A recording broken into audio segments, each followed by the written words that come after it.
natural reflexes, and supernatural 20s. This is Cosmopunk.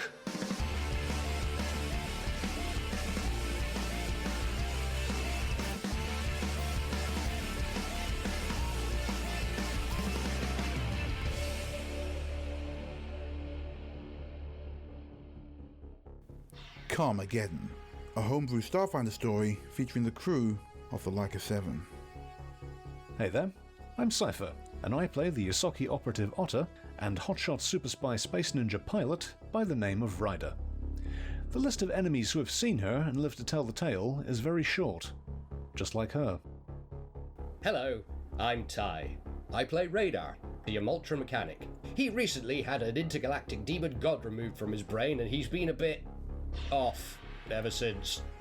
I'm RJ, and I play V the Vesk, a former corporate unethical weapons designer turned independent, slightly ethical mercenary. V and their drone flyby are the team's main mechanic and computers expert, which basically means everything on the spaceship either works incredibly well or is completely broken. There are no in-betweens. Hey, I'm Pan, and I play Bath, android kobold mage and captain of the Leica 7. Not to mention almost everyone else in the world this time, as I'm the game master, the Star Master. Last session. After receiving a final offer from Naaman, Ryder returned to his manor and stealthily used Hymen's decoding device to transmit proof of the old Yosoki's whole plan of betrayal. Master Naaman, believing that Ryder had chosen to join him, revealed his plans to sell Karmageddon to Pale Moon behind Hymen's back, then used what he'd learned from Bat's body with the moon's magical constructive properties to make weapons. Weapons that will protect their fellow Yosoki across the galaxy, whether they like it or not. Meanwhile, V and Radar got in touch with the professor, who told them to go to the train station to head off Clara Hightail with Bat's body before they reached the exit portal at the final concourse.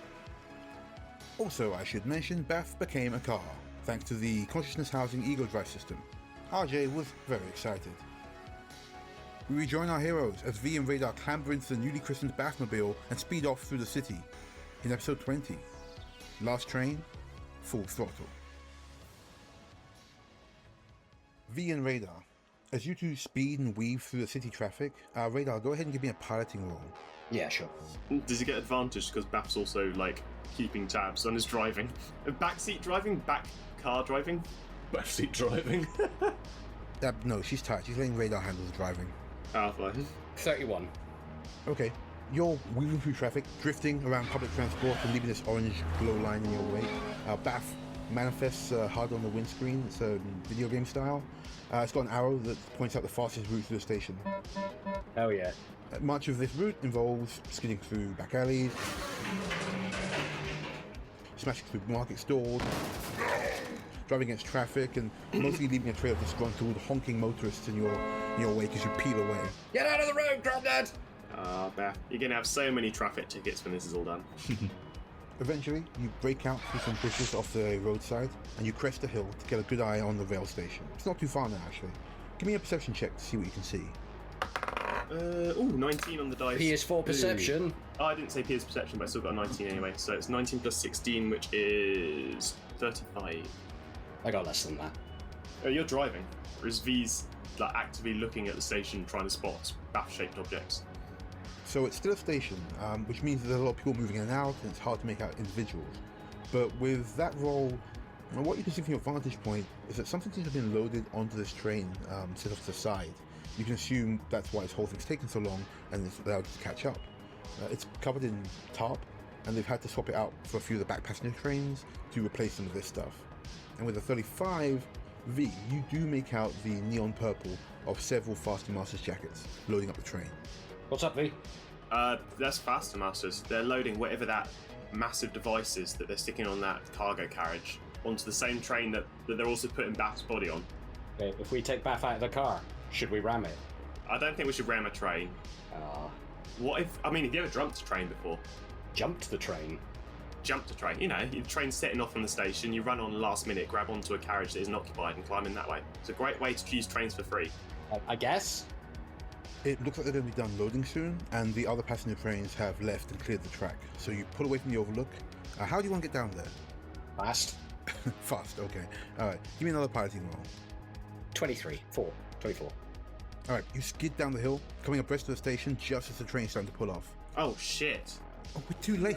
Should we follow it? Follow it? Well, shit, that's what I mean. We can either follow it and jump on from Bath car, brackets. I mean, is it a, tourist or a combatant train? You can't tell from here. It's just a train. Ah, don't. Fuck it. Radar just gets on the railway lines behind it in the car, driving on the railway lines after it. No, that's really bad for the undercarriage. You rev the engine and gun it, cutting through the park at the front of the station rather than even bothering the roads. People dive out of the way as you plow straight through the park displays of the open area that leads to the rail track itself. Yeah. Straight through a train station. He's beeping his horn so that people have time to get out of the way. He's not being a dick about it. Put the hazards on, that makes it allowed. Out of the way, I'm a motorist. It looks a bit like the opening to Police Squad. Yeah. You slam through the open area of the station. Radar blaring the horn to warn people as you drift through a bunch of advertising hoardings, tables, chairs, and the like. All getting absolutely wrecked as you pop out the other side off the platform and skid horizontally out onto the tracks. Ahead of you, the train is pulling away, but you guys are in hot pursuit. Yeah. Bath, do what you gotta do. Does Beth have, like, transformation abilities on her tyres so she can convert them into train wheels? Right, you can do that? Ryder's not here, but if it comes to you, you could ask. I don't know how to describe this, but how easily can you fit a pair of train wheels to yourself? That's a weird thing to ask, but what do you mean? There are real things, by the way, railway maintenance cars. They're like cars that have deployable railway tracks, so they drive onto rails and then... Okay. V, you feel Bath reach into your mind, searching your thoughts for what this concept is supposed to look like. Give me a mysticism roll to assist her. The dice is a 4, but I've got a +6, so 10 total. V's trying to imagine, like, you know that thing where you're trying to imagine something, but you imagine loads of different variants of it? Focus! V's doing that, so in your mind you've got like one version of one where it's a truck, the other one where it's a car, one where it's like this big HGV type thing, all like outfitted with rails, and V can't focus on one in particular because they're just imagining all of them. Okay, so V, Bath reaches into your mind for this design, only to get this cacophony of images. She's gonna roll to see if you can figure out what you need. Okay, 27. So she's going to go through these images, but she notices that even though the designs are all different, there's this one concept you keep coming back to while randomly thinking about everything else. And she uses that with the resonant material of the car to generate these hard light maglev wheels to replace the Batmobile zone and speed you guys along. You're keeping a pace with the train, but not quite caught up yet. You can see the tarp on the thing whipping in the wind as you advance behind it though. So they stuck it on the last carriage? Mm-hmm. Okay, I mean that presents an opportunity, unique and timely. Indeed. So, Radar, you ever jumped a railway train before? I have jumped many things in a vehicle since I've met you, V, but not a train, no. Alright, so if we can get close enough, then we can get on the bonnet, jump across onto the train, and Bath's body's on here somewhere. Kind of want to know what the faster masters are loading under that tarp as well. Well, the tarp's right there. Well, let's get closer. Let's get it, Bath. You're handling piloting, so give me a piloting roll. Put the metal to the pedal to the metal. 11 plus 19, 30. You put the pedal to the metal. A Bath will effectively respond to whatever you guys need as long as you can make the wheel rolls. When it comes to the driving itself, she's leaving it to you guys. She can't do too much at once. But you gun it. You make it up close to the car, the tarp whipping in the wind. I'd say, yeah, that's jumping distance. I'll take an athletics roll. All right, Bath, take over. I'm going to get on the bonnet. I'm getting on the bonnet. I certainly hope your shoes are clean. Narrator note, his shoes were not clean. They aren't. Right. I don't even know why I asked. Radar gets out on the bonnet, taking his gun with him. V, you're in a car with no driver. It's very fast. Radar is about to jump on a moving train. What do you do? V leans out the window, it's like, Radar, don't fuck up. Yeah, here comes the natural one. Luckily, it is not a natural one, but it is next to it. I rolled 19 on the dice. It was athletics you want, yeah? Yeah. That is 19 plus 13. Nice. Radar leaps off the hood of the Batmobile. The Batmobile, sorry. It's the Batmobile. Yeah, we called it that last time. As they leap off, the car skids a bit, unable to quite keep up with the combination of sudden movement, speed, these unusual wheels, and all while trying to stay close to the back of a moving train. V, you're in the car as it skids and lists to the side. What do you do? leans over, just jams the accelerator from the passenger seat. All right, give me a piloting roll with disadvantage as the car continues to lift and speed up at the same time. 15, so 20 total. With the 20, there's no real control. Baff is unable to keep on this track and go fast at the same time. You're starting to skid out. These are like hover-like maglev wheels. It's more like ice skates as you're starting to drift and grind the rails. Cool. Are we still behind the train then, or is it like starting to veer? Yeah, you are behind the train, starting to veer off to the side. As I said, you're kind of half grinding the rails. Oh god. Just sparks coming off the bottom of it. Oh, for sure. So yeah, V's going to just shuffle themselves all the way over to the driver's seat and just like correct the Batmobile so that it's back in line with the train again. With that 20, it's skidding side to side. You're trying to gain traction on a thing that has effectively no traction at this point. It's just about all you can do to stay in line with the train as the back of the car keeps skidding out from side to side, showering up sparks as it does. Beth, I'm sorry in advance, climbs out the window with their metal boots on. Oh, come on! I'm not taking my shoes off. Oh, whatever. I said sorry. Just be careful, okay? Jump safe. Radar holds out a hand to assist. 21. 21, and Radar's assisting with his hand out. Okay. V, you jump, but as you land on the train, your foot doesn't quite find purchase, and you slip backwards towards the tracks. Radar, you dart your arm out to grab them for the assist. But V is double your body weight. Yeah, that's 23. So I'm going to bring up a movie reference. You ever seen Muppets Treasure Island? No. Yeah. Yeah, you know the bit where him and Miss Piggy are hanging upside down and her rope snaps and he grabs her arms? And his arms just stretch. Yeah, and it's his expression. That's Radar right now, but 23 total, Pam. Yeah. Okay, with the 23, you grab V just as they're about to slip off, but it's not elegant, and you both kind of fall down onto the top. Just collapses on top of Radar. You gotta go on a diet. Oh, fuck off. Just gives like a shaky thumbs up to the Batmobile. Yeah, Radar waves an arm and staggers upright. She's skidding to the side. She's keeping a pace, but not great. You can tell she's definitely starting to slow down, but she seems okay. Ryder, we come back to you. Your thoughts swim into focus, as Naaman says. Did you hear what I said? No, sorry, I'm a little distracted at the moment. This is all just a bit much. It's all a bit too sudden, you know. And honestly, I'm not used to talking to somebody who has the Yosoki's needs in mind. Most of the time with my crew, it's just they tend to just think about themselves and what they need. It's nice to see someone that stands up for the little people, you know.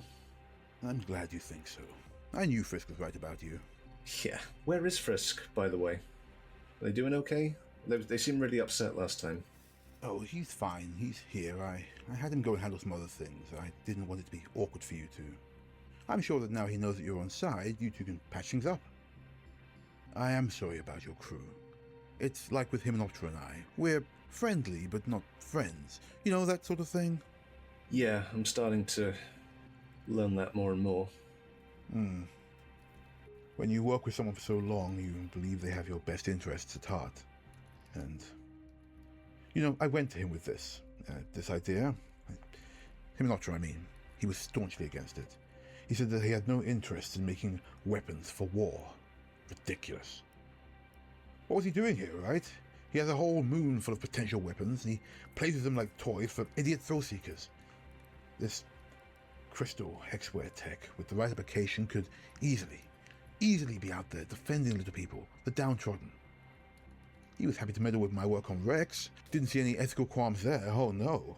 Playing Happy Family for the construct and jaunting off on pan-dimensional picnics to further his goals while I languished and people suffered. But no. He has his own mind, of course. It'd certainly shift the balance of power. Irrevocably. Of course. We would be a peacekeeping mission. With our hexware technology, we'd travel to Yosoki settlements the galaxy over, bringing them into the fold and keeping them safe. And once we're safe, helping others too. So, you've seen my skills. What would you have me do in all this? You'd be, along with Frisk, my security team. My right hand. Hands, I suppose. Yeah, but I mean, specifically. I don't understand. You work in mercenary fields. I imagine it wouldn't be too different. Just for the good guys. Yeah, but I mean, what specifically would you have me in charge of? What would be my title? Oh, I see. Or you're looking to make your mark, eh? Well, got to keep my resume up to date, don't I? You know I don't really even know. You could honestly choose. Whatever you think sounds best. I'll have a think about it. About joining? But I thought... Oh no, I meant my title. The answer's yes, you know that. Oh, good. Very good, yes. He looks relieved. And so all that came to mind for me was Comrade Hero of the New Yosaki Empire. Ryder Maxim, Comrade Hero of the New Yosaki Empire. The Yosaki Star Empire. Oh yeah, no, we can't forget the star. Yeah. Yes. To be clear, it's not that he wants to start a Star Empire or anything. His whole thing is that this defense force will go around effectively vigilanteing for Yosaki and assumedly other downtrodden peoples across the galaxy. But mostly Yosaki. Yes. Whether they want it or not. Pretty much. This is a move aimed to protect Yosaki, certainly, but his reasons are rootedness in selfishness via anger and despair. And he's already shown that he's not above strong-arming for their own good, so... Ryder's just trying to get him to say as much of his plan on recording as possible, so... Oh, I don't know. Something bombastic, perhaps. Comrade Maxim. Comrade Hero. Comrade Hero Maxim. Sounds good, eh? Ryder can't help but chuckle at that, which is like... I like the sound of that, you know? All right, excellent. He claps his hands. Well, first things first, then. You're old crewmates. We have no desire to harm them. We would prefer them to come to an understanding that you have changed job roles, as it were. I see. They can go. We can modify their memories before they leave, and they'll be none the wiser, left to their own devices. I see. And who's going to be doing that? One of the security team can handle it if it's too awkward for yourself. That would be unpleasant, I'm sure. Bringing your work colleagues and all that. I could do it. At that, another voice interrupts as Frisk steps into the garden. Oh no, I could do it. I think it's fine.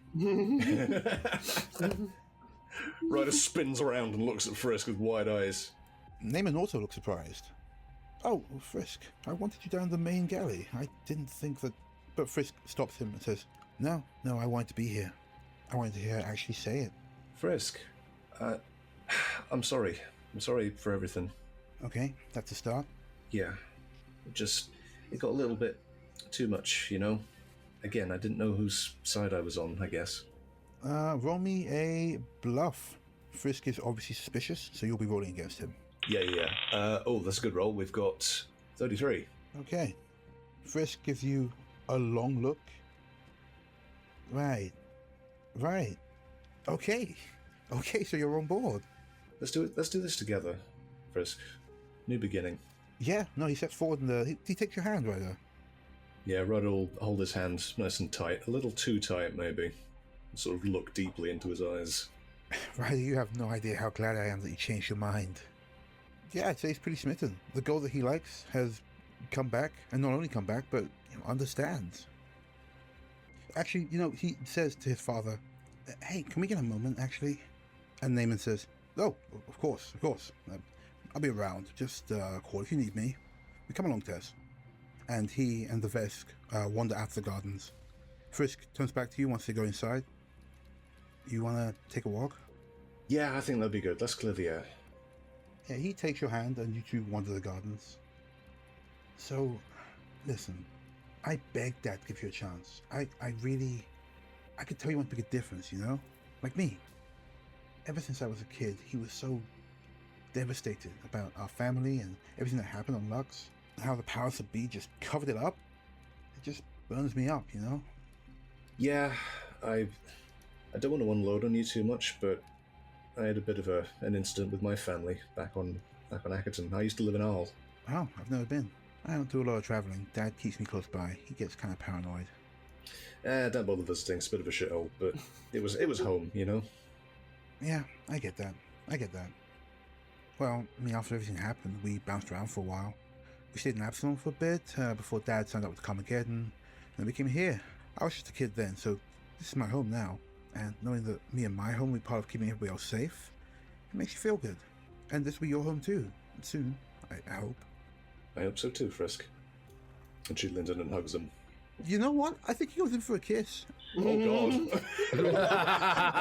I think this makes sense. Like, you just had this really close moment, and you're leaning in, and Think of England. he doesn't quite clock it's a hug. The moment seems right, and he goes in for a kiss. Think of England. You can't just back off. What do you do? Yeah, Ryder's wincing thoroughly, but yeah, she's going to try and do a convincing kiss. Don't know if you want another bluff roll or anything. Although, that being said, you were all over him earlier. Yeah, before I found out that his dad was a fascist. He hasn't got any less sexy, though. The conflict is real. I know. Okay. As Ryder and Frisk make out in the gardens of Naaman Manor, we cut back to V and Radar. Who are now on a train. You guys are pushing up the train against the wind as an unending desert of pink sand and huge, unfinished crystal structures passes on either side. This pinkish-purple mist is kicked up as the train's maglevs occasionally make contact while you're making way past this whipping tarpaulin, flapping in the wind. What is this thing? Yeah, I'm genuinely curious. We know the Faster Master loaded it, so it's probably fucked, but... You know what? Fuck it. Radar takes out a combat knife and just literally hacks into the tarpaulin to look under it. Oh, I was gonna see if we just look under it, like, pull up the cables that are holding it down and... There's no fucking time, probably. Knife. Knife works fine, yeah. Just don't scratch whatever's underneath. Alright, you two clamber on and start tearing at the top with a knife. Okay, the guards rolled like shit. I guess they're playing cards or something. Oh shit, are the guards on this platform carriage? They were described to us earlier. As you rip it open, you see a surface like dark metal with a dim purple sheen that catches in the light. And it seems like they're carrying about 2 carriages worth of stuff just piled up on here. Oh. What the fuck is this? Maybe it's some, big war robot or something. If it is, I'm interested. Fuck it, mate. For all we know, it's furniture. Furniture? For what it's worth, V's gonna do detect magic at it. Yeah, you sense a low magical hum, but it feels inert. It's got, very little magic on it. Well, then it's probably not furniture, is it? Unless it's some kind of really cool massage chair. Well, I don't know, it's a big box made of metal. It's not a van, so that's exhausted my list of things that are big, boxy, and made of metal. He's gonna, poke their head out from behind it and look down the train to see, the rest of the carriages. How long is this train? Is it, just a whole bunch of passenger carriages, then this thing tacked on the back? Right. Okay. So for what it's worth, he's gonna take a look and see, if there's anyone actively guarding it from the back of the carriages. If you're looking for guards, I already said there were guards. Give me a perception check. 16 set 19 total. Yeah, you can see one guy. He's just leaning out over the side of the train having a smoke. He's wearing a Fast Master's blazer. He's not super far away, so where you are, you're on one carriage, and up towards the top of that, he's just come out and he's having a smoke up there. Radar. Yeah. What? Radar. What? V's gonna gesture upwards silently to the guard who's smoking up on the thing. Has he got his back to us? No, as you guys are looking at him, he's kind of side on, leaning over the railing, just watching the scenery go by. Can Radar sort of move behind him and then just throw him off the train? He's pretty far down, about the length of the carriage down, but if you want to make your way down to get him, sure, we'll call it stealth. Yeah. Oh, probably not then. Yeah, all right. I'm gonna go Tell you for what, it. do you want to try and... I'm going. I'm gonna mind comms to Radar before they start moving. Okay, Radar, if you try and sneak up on him, if he gets the jump on you, I'll jump out as well and distract him, and then, while his attention's on me, you shove him off. If he jumps out at me, if he just shoot him.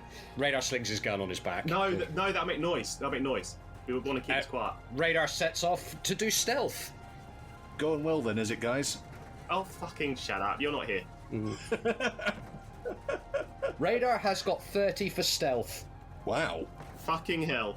With that stealth roll, I'll say that not only do you manage to sneak up on this guy, but you notice that trying to go over the top would be a bad move because it's not all one flat surface. It seems like there's just a lot of stuff under here. There's lots of dips and divots and things that would make it effectively rough terrain. You have to take longer to get across. So with that roll, you have the choice. You can either try that, or you can sneak right up on him down the carriage walkway.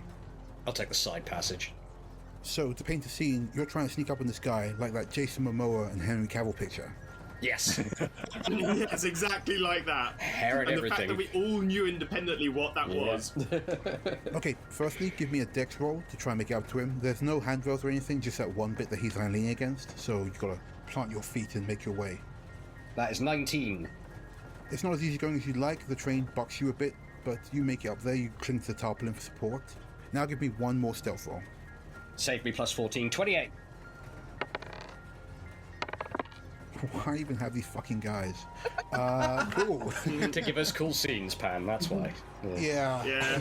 Alright, so with that roll, you are up on this dude. He is smoking, he's humming a tune, he has not noticed you. Alright, going to tap him on the shoulder. Oh, you show off. And then as he turns round, punch him in the face like it's Indiana Jones. Power fist. Yeah, I'll zap him. Tap him on the shoulder, and then punch him in the face with a battle glove. Nice. Oh, for fuck. Hey, Pan. What? Nat 20. Oh god.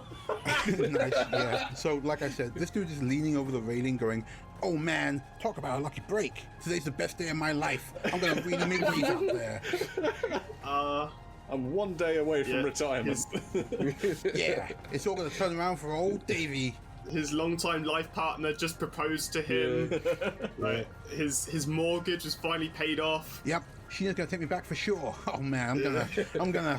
Oh hey man, what's going on? Bam! As he's going through this monologue, the shadow of Radar is just getting bigger in the background. Okay, what's the damage? Oh, yeah, sure. 2d8 plus 11, and it's bludgeoning, so it's just double the damage, isn't it? Yep. So that is 7 and 3, that's 10, plus 11, 21, 42 damage.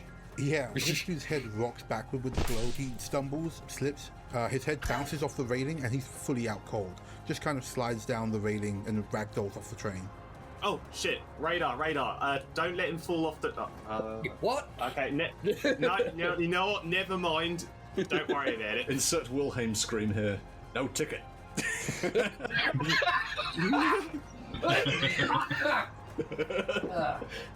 Ow, that hurt. Nah, it's nothing important. I was just gonna ask him if he knew what the fuck this thing was. Oh, yeah, good point. I mean, it seems important to the Faster Masters. You want to, like, climb onto the passenger carriage and then unconnect this one for shits and I'll giggles. point out you have somewhat more pressing things to do. Yeah. Later. Yeah. V, how about you follow me up and do that, and I will continue clearing the carriage. Yeah, teamwork. As you two are discussing this, having taken out this first dude, Radar, you can see coming up there are warning lights going off inside the train carriage, indicating that it's coming to its first hex gate. As you've seen, there are those huge teleportation gates that form out of the ground and allow the trains to move quickly around Karmageddon's surface. Oh, shit. V, there's a gate coming! Yeah, I see it. I'm coming. Hold on. Do we have to be inside? You know what? I don't want to be outside. Yeah, Radar, as these lights are going off, there's another guard who comes around the corner. He doesn't notice you guys, but you see him chuck his cigarette out and hurriedly get inside the carriage. Oh, shit, yeah, Radar's gonna make a dive for the door, then. V's gonna make a sprint, like, up the side of this train. Right. As the train chugs forward towards the gate, both of you give me a dex roll to get inside before it hits. Yeah. Dex roll is 15 total. 5. Oh, no. Right. Radar, you dart in, you skid into the train car, but as you do, you kind of bump into the guard who'd gone in just before you. He was looking for a tray of something, and you knock the tray over as you come in. But you are inside. V. You are making a run, you see Radar ahead of you, but you slip as part of the tarpaulin catches you, whipping in the wind. It clips you across the back of the head, and you lose your balance. Ahead of you, the door he just went through slams shut with a mechanical click. Oh, fuck. You look up to see this huge hexagonal gate looming closer, filling your vision with the fuzz of TV static as the train enters the gate, with you stuck outside. We return to the name and the state, and Ryder. What is she doing? Kissing Frisk and not enjoying it nearly as much as she thought she was gonna. Yeah, he leans back and looks at you and says, I'm sorry, was that too fast? I just felt... No, don't worry. I got you a thing, a little prezi, and Ryder's gonna quickly divert and go into her bag and pull out the beanie that she got from Frisk. Oh, wow, no way. Yeah, I saw it and I thought of you. This is... hang on one second. And he puts it on, taking off his security helmet so he can pop the beanie on and tuck it behind his visor. I love it, thank you. Looks good, man. But yeah, just a little thing to say I'm sorry, you know? Look, I get it. It's a lot to take in, I know. But my dad's got it all worked out. He's tough, but he's fair. He'll do what's right, and he's going to help a lot of people. We're going to help a lot of people. Did I hear you right, though? Comrade hero? You're not really going with that, right? That is super corny. Yeah, it is a bit. Look, his idea of cool is a little old-fashioned. Don't worry, we can come up with a way better name. Sure, I don't know. I've always fancied myself as a bit of a free thinker, you know? Hey, look, if you like it, I can vibe. So, Comrade Heroes. Together, huh? Comrade heroes. I'm worried. I don't think one person should have that much power, you know? Even if their intentions are good. I just hope he knows what he's doing, and he's not going to go too far. Well, people with that kind of power, like Professor Hymenoptera, often just don't really do anything with it. They don't help people. I don't think there's anything wrong with having power and helping people. That's what we're meant to do, right? You know that saying, Frisk? The road to hell is paved with good intentions? Sure. That's what worries me. It's the fact that the idea that even if you want to do something good, you end up oppressing more people along the way. Even if it's not the people that you're trying to protect, you're still taking someone else's rights away in the process. Do you see where I'm coming from with this?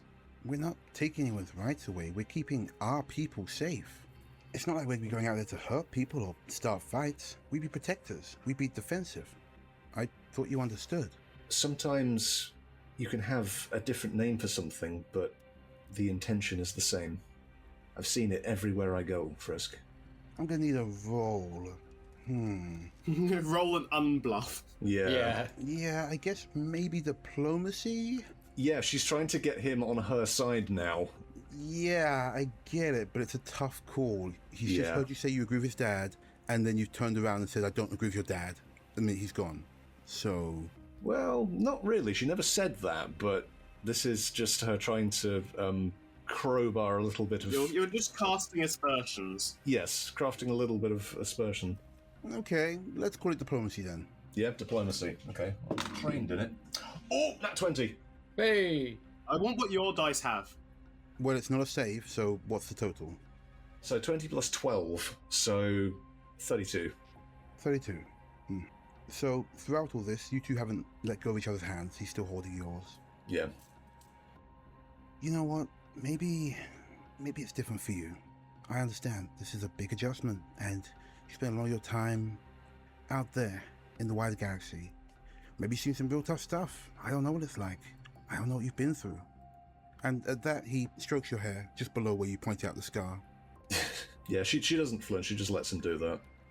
So he's not actually being that creepy. No, he's not. This is why Ryder is having problems. Again, it's you that, well, I don't want to say tricked, but you've told them that you're on board. You established that you're romantically interested, as is he, and now he's worried about you. Yes, and Ryder is worried about him. And yeah, he looks at the scar that you point out and he says, look, I don't know what you've been through, but I can tell it's a lot. And we're going to make sure that nobody like us has to suffer that kind of stuff again.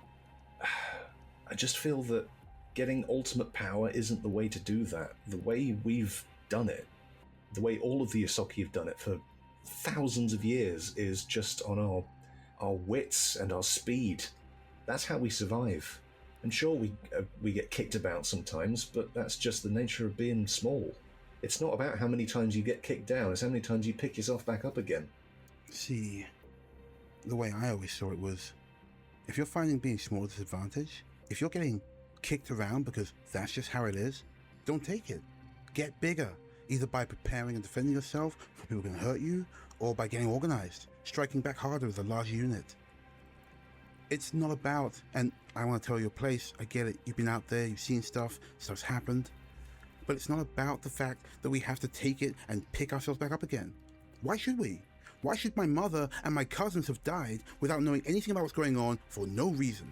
Why should my dad have lost everything only to be left with just me and regret? Why should anyone have abused you just because you're smaller? Why should any of us have to deal with that? Just because we're small Ysoki. I can't say anything to how much suffering you've gone through, Frisk, because I don't know about it, but you can see the suffering I've gone through visually. And she taps her scar. And having the biggest stick isn't the answer to any of those problems. Well, it wouldn't hurt either. Look, I'm gonna get some coffee. You want some? Yeah, please. I think I need one. And yeah, she's going to watch him walk off, heart pounding. Yeah, he leaves and you are alone. You guys are sitting on a little bench at the edge of the garden. Yeah, so yeah, she's just going to watch him walk off, and just get back in mind comms with Radar and V. You sense nothing. Oh, okay, so yeah, that's going to panic her a little bit. Shit! So yeah, she's going to like tap the thing on the side of her ear, or wherever it's located, just like, is this broken? Alright, she's going to try and reach out to Naaman then, in that case. Not Naaman, sorry. Him and Eptra. Ryder, go ahead. Did you get all that? Yes, information received. I'm working on extrapolating it now and dealing with Naaman's lockouts. Your friends are on the train to find Baphomet's body. I lost contact though. It must have gone through a hexgate tunnel. Crap. Is there any way you can stop that train or disable it in some way? Way ahead of you. The tall one asked me earlier. I'm working on it. For now, link up with Child Baphomet. Her ego drive should still be inhabiting my car. And I'm still getting signal from her. Okay, Doc. Thanks for everything. I'll see you later. Uh-huh. And he logs off. And yeah, at that point, Ryder's going to step away and do a stealth roll. Now that no one's watching. Oh, I bet she's being watched. Oh yeah, but she can step behind a tree and make herself imperceptible. She's good at this. It's like the only thing she's good at. Yeah, unless she can count as another Yosaki operative. It's not invisibility, it's just a stealth roll, but how are you going to do this?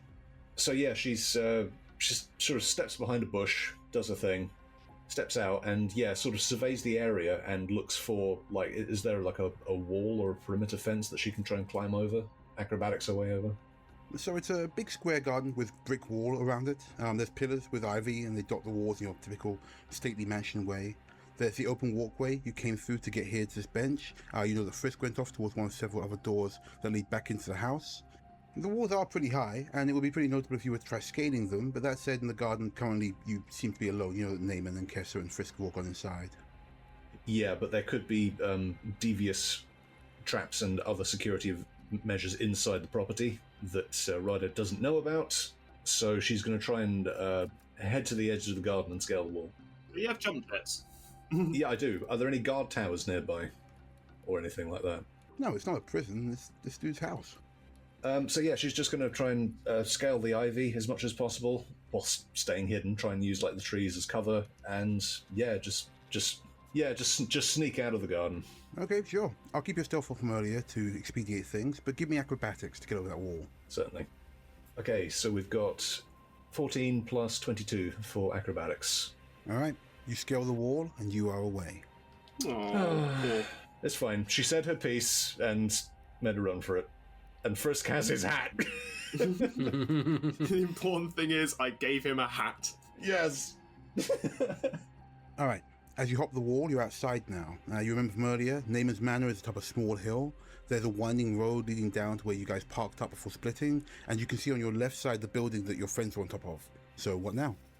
She's going to make her way towards the station. They probably would have taken the path, the quickest route. So yeah, she's just going to follow the roads and try and get to the station and see if she can locate the bath car. Actually, yeah, she'll open the mind comms again and try and work out where the bath car is. You open your mind and reconnect to Baphomet, but she's in a panic. Ryder, I don't know what happened. Are you safe? Radar and V went through a gate. I don't know if they're okay. I was thinking maybe I should go through the gate, but I didn't want to risk trying it. Whoa, do not go through that gate without some sort of force field around you. Terrible things will happen. Oh boy. Where are you? I've just left the Naaman estate. I'm heading towards the station. Where are you? I'm at the desert on the outskirts of town. I was on the tracks, but then I went through the gate and... Okay, I'll meet you back there. All right, don't panic. Just, well, don't drive all the way back here. Find somewhere safe, and I'll meet you up. Okay, I'll just find somewhere safe. The camera pans Yeah, to the desert. the car in the desert, in front of this giant static gate. Find somewhere safe. Put your hazards on. Yeah, the car like arches left and right slightly, turns around, does whatever a car shrug would be, and Amazing. just putts away. I don't know, I'm behind a cactus or something. But yeah, she's on her way to find a safe spot to wait for you. Okay. And yeah, Ryder's like slinking through the streets. If you're determined to try and do it on foot, it's going to take a while, so we're going to go back to the others. V, There is a moment of searing pain and ear-shattering noise. Your mind is screaming as you feel yourself unravel, being ripped across dimensions. Your body is flayed of flesh, then muscle, then bone, till there's nothing left. You take 50 damage, that's 25 damage EAC to your shields, and another 25 psychic damage straight to your health. Something incredibly warm and bright seems to flare in the distance and then go out. You are in darkness, but after a moment, you feel harsh light on your eyes? You open your eyes, or at least you assume you open your eyes. You can't really feel your body. But as you do start to feel your other senses return, your eyes do open and they do start to adjust. And you see yourself. You look down, there you are. You're in the music box, the area that Bath introduced you to, where she keeps this personalized piano interface to shore up the barrier between Karmageddon's pocket dimension and the creatures of the Veil, the space between spaces outside. This isn't a train. You see that the walls have started to form more cracks. The piano interface that Bath was using is playing itself like one of those old-time pianos, a slow, haunting tune, but it seems to be slowing down. Bath? Hello? Hello? Bath isn't there. You are alone. Well, fuck. He's gonna try and get back to mind comms to see if that works. Nothing. No connection. Because she's currently a car. Oh, my trapped in the void. V's in the upside down. What would Bath do? Just presses a key on the piano. Oh no. Yeah, you head over to the interface and you press a key on the piano. Give me a mysticism roll. Oh, it's 21. You press the key on the piano and there's this resounding dong as the tune fades, and with it, so too does the shape of this place. Ha! The scene seems to tessellate, and the soft colours of Bath Music Box are replaced by the metal and grime of a huge garage, a massive workshop full of cars, trucks, starship parts, and clunking, noisy machinery. And when you look back at the piano interface, it's now an engineering rig, flush with tools, with a huge engine sitting on it. This, it seems, is your mind's version of the space. But these cars are in terrible disrepair. The machinery, as you recognize it, could absolutely use some work. This whole place needs a full go-over tune-up. And that engine on the desk is sputtering in a way that, to your ear, as someone who knows cars, does not sound healthy. Would this weirdly be heaven for V? 40% chance I'm dead. 60% chance this is purgatory. Just idly tinkering with one of the gizmos, or one of the the engine blocks that's out on a stand. Sure, go ahead and give me another mysticism roll, this time with advantage. Come on, V. This is what you trained with Himan for 7 days for. You trained for this. 19. Yes, Ooh. okay, so plus, I can add to this. So 19 plus 6 was, 25. Nice. You start fiddling with this rig you found yourself in front of, and as you do, you notice that around the garage, some of the machinery starts to repair itself. Assembly line robot arms start to whir up and start pulling themselves back together. They begin working on cars, and sparks start flying with the sound of industry. Huh. The garage starts putting itself back together pretty nicely, starts getting back to work. But you hear from behind you a loud banging. Oh, what the fuck? As you turn around, there is a huge 18-wheeler type truck, but even with that huge size, it's rocking from side to side. You can tell something inside is bashing against the walls.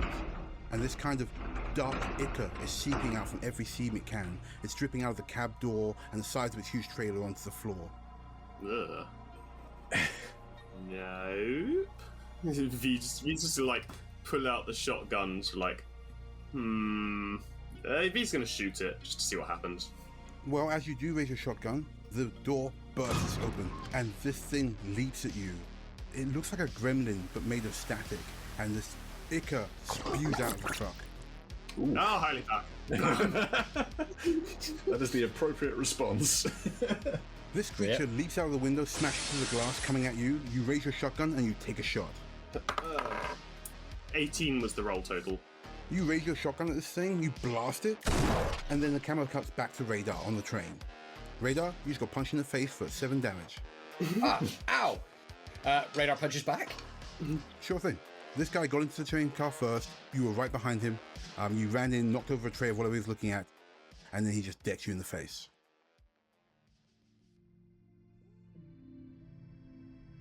Hey there, and thank you for listening to Cosmopunk. If you want more, then you're in luck, because we're back on Patreon, baby. We're starting up the Drift sessions again, where we do retrospectives on past shows as well as blooper reels and banter breaks, where we talk about what we get up to outside of the show. We couldn't do this without your support, so big thanks to Alice, Donald, Grumpus, Janice, Rose Lissette, and Vin Cross. We'd also like to thank our newer Minigun regular patrons: Fenris, Max the Wicked, Joseph C., Mixomatosis, Regent, Salem Izmir, Kelty Grey, Fizz, Stephen K., Lindsay, and Warrior of Mars. We really appreciate our patrons, and you can join them by heading over to cosmopunk.card.co or patreon.com/cosmopunk. We're also on Discord and all of the social medias. Links to everything are in the description below. Once again, thank you so much for listening and supporting the show, and we'll see you all in 2 weeks' time. Till then, shoot straight and roll high. Auf Wiedersehen.